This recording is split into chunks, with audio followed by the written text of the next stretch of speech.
Hi everyone, welcome to Low Carb Revelation. I am Paula and I live a keto lifestyle. Today is March 25th. It is the 25th day of our fitness challenge. And a lot of you have been doing this with me from the very beginning. I am so proud of all of you. I love getting the updates on your activity, what you're doing. I have always been a walker. I love walking as my main exercise.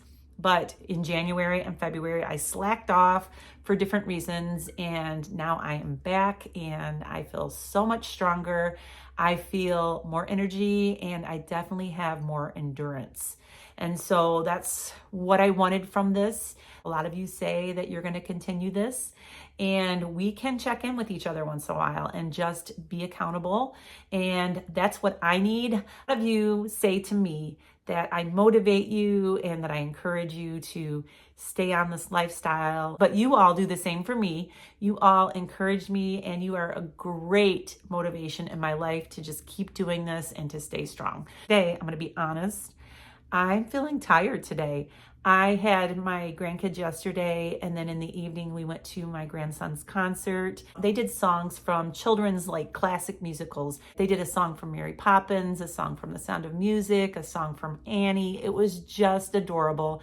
And so I'm just feeling tired today because yesterday was just a long day. So I don't have a whole lot going on today, so I'm really glad about that. I'm going to sit here today and work on my cookbook now. I want to talk to you guys a little bit about my cookbook. I think there's a little confusion about my cookbook. This is my very first cookbook. And so the route that I chose to go is through an ebook. It is a digital book. It will not be a printed book at first. When my book is all done, which will be pretty soon, I will have a link that is on my website, and you will be able to go to my website, click on the link, purchase the book, and download the book to your phone, your computer, your iPad, whatever. You'll have the file, and then you will have the cookbook. I'm trying to make it a very simple format so that you can print the pages out if you choose to and put them in a notebook. I know some of you have said that you're going to do that, or you can just have them on your phone. A lot of people like ebooks now because they just take up less space. And so this is not going to be my first cookbook. That's the plan. I plan on writing some more. I have a bunch of different ideas. My plan is once I get this finished and I get the whole process figured out, to start immediately on another cookbook that will be a cookbook with more recipes, and it will be an actual physical cookbook. The main reason why I chose the ebook first is because a lot of you have been asking for the cookbook. That's the fastest way to get it out. When I do a physical cookbook, I want it to be really nice. I want it to have nice photographs. I want to really take my time with it because I really am just that way. I want things to be just a certain way. And I feel like it would have been just rushed if I would have done a physical cookbook. And so that's why I chose the ebook route. Hopefully today I will get it all finalized, and then I can start the process of getting it published and uploaded. And so that is my plan for today. And I'm going to be sharing with you what I'm eating today. I am having some black coffee now. This is Nespresso. This is Malazio. It's my favorite. And that's it for now. So I'll see you in just a little while. I just came back from Aldi and I have a grocery haul. I had to go and pick up some of our fresh staples that we get every week or two. And we were out of berries. So I got raspberries, blackberries, and strawberries. I got some coleslaw mix. If you have not tried my coleslaw dressing, it's delicious. I have the recipe over on my website. So I got a head of lettuce, a head of cabbage, some green onions, some mushrooms, and some guacamole, and 3 dozen eggs, some ground chicken for my pizza crust, and some chicken breast tenderloins. I have a recipe that I'm going to make with these, so I'll show you that soon. I got some ground beef, a couple of packages here, and this looked really good. This is petite tender beef fillets. This is garlic rubbed, and I just grabbed this. Maybe we can make this out on the griddle.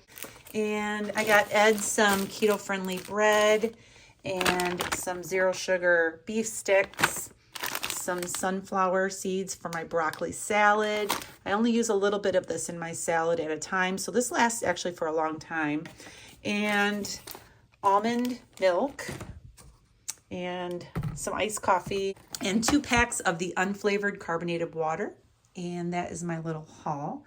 I am getting ready to get my breakfast together, my first meal of the day. I'll show you that in just a minute. It is 12:30. If it sounds like I am winded, I just ran up the basement stairs, but I am having leftovers. I'm having my first meal, and I fried up some hamburgers yesterday in my iron skillet on the stove and put some cheddar cheese on top. So I had a hamburger patty left. I'm having one of those, and I'm having one of my baked French eggs for breakfast. And I have an iced coffee that I just put a little bit of heavy cream in. This was almost empty, so I put whatever was in here. It was about a tablespoon.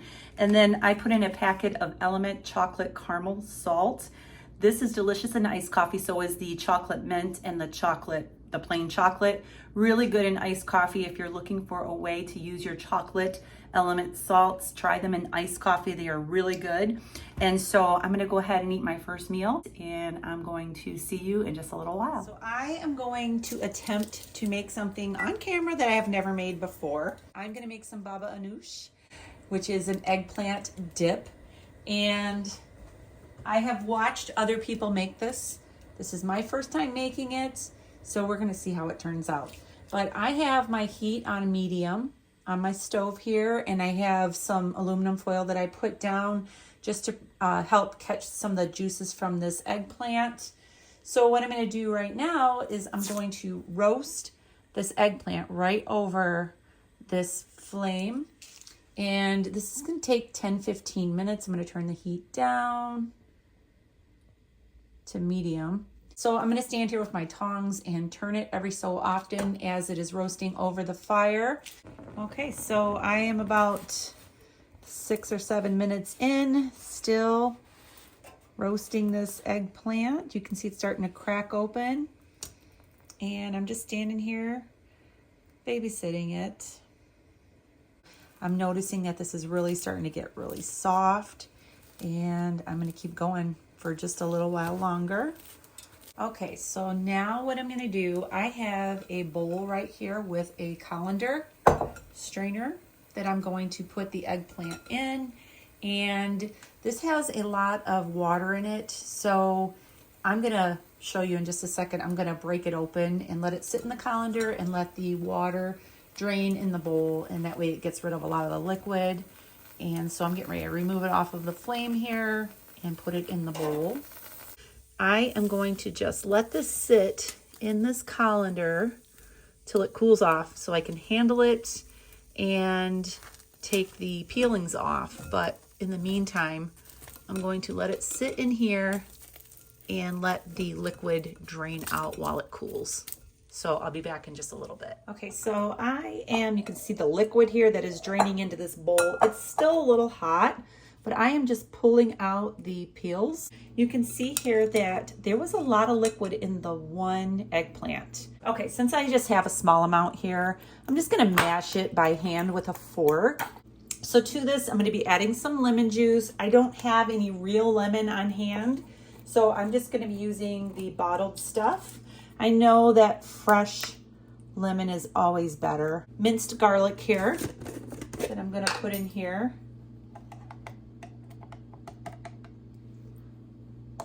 I like a little extra garlic. And I have some tahini. I need a big spoon here.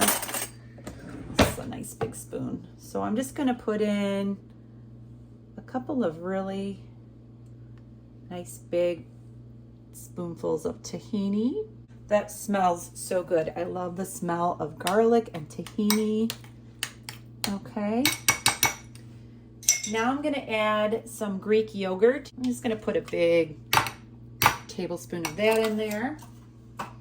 And then I have some smoked salt by Redmond's. This is the hickory. And I'm just gonna put a nice sprinkle of that on there. And then I have some sumac here that I'm going to sprinkle on. I'm gonna do this in my hand. And I don't have any pine nuts, but A lot of times this is served with roasted pine nuts on top with some olive oil. This is better if you let it sit for a little bit in the refrigerator, let all those flavors just get introduced together. And I'm gonna serve this at dinner. I'm ready to make some air fried chicken breast tenders. These are breaded, and I am gonna be using chicken tenderloins that I just picked up. And I have some egg here that I just scrambled in a bowl. And I have a very new product that just hit the market. I'm really excited about using this in this recipe today. This is Carnivore Crisp Chicken Breast Flour. Check it out, it is a flour. They also have a beef and a beef organ blend if you are looking to add organs into your diet. So I'm just gonna sprinkle a little bit of this out on a plate. I want to add a little bit of garlic powder to this. It already has salt in it from Redmond's salt that they added, and I'm going to be adding a little bit of paprika. Okay, so I'm going to mix this up a little bit.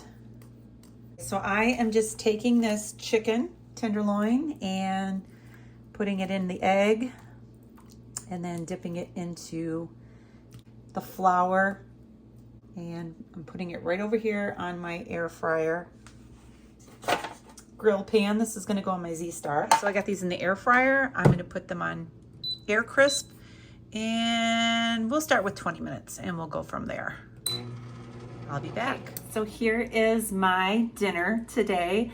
This is the chicken tenders that I breaded with the Carnivore Crisp flour that just came today. I was so excited to use this. I thought I would go ahead and use it and bread my chicken breast with it.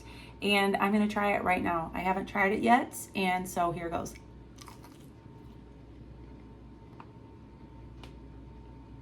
Okay, that is good. I think I'm gonna get a side of ranch to dip it in. And then I have my baba ganoush that I made right here. I ended up sprinkling a little bit of crushed red pepper on top. And I have some Carnivore Crisp chicken breast that I'm going to use to dip this in. And I also sliced up some cucumber. I thought the cucumber would be really, really good to dip this in, so I'm gonna go ahead and try both. I can really taste the Redmond smoked salt in the dip.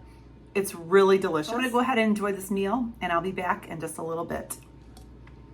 Thoughts on the Carnivore Crisp flour. I'm still kind of new with it. I have only made 2 recipes with it. I made the chicken breast that I breaded with it, and I made some chaffles. I'm just trying not to eat a lot of nut flour, and I think it's a great alternative to try in some different recipes. Now the chicken was good, but I have made it with crushed pork rinds and Parmesan cheese before, and it turns out really crispy and really flavorful. I think if I would have added some grated Parmesan cheese in with the chicken breast flour, it might have gave it a little bit more of a crunch. It's just a learning curve. I just need to experiment a little bit more. And so that's my thoughts on the flour. I'm really excited to try it in some different recipes, and the chaffles turned out great. I didn't make them in this video, but I did make an Instagram reel, and I also shared it over on my Facebook group. It turned out really good. It is 5:30, so I'm gonna go ahead and just enjoy a cup of tea and call it a night. So make sure you subscribe to my channel and give me a thumbs up. I'll see you tomorrow. Have a great day, and God bless.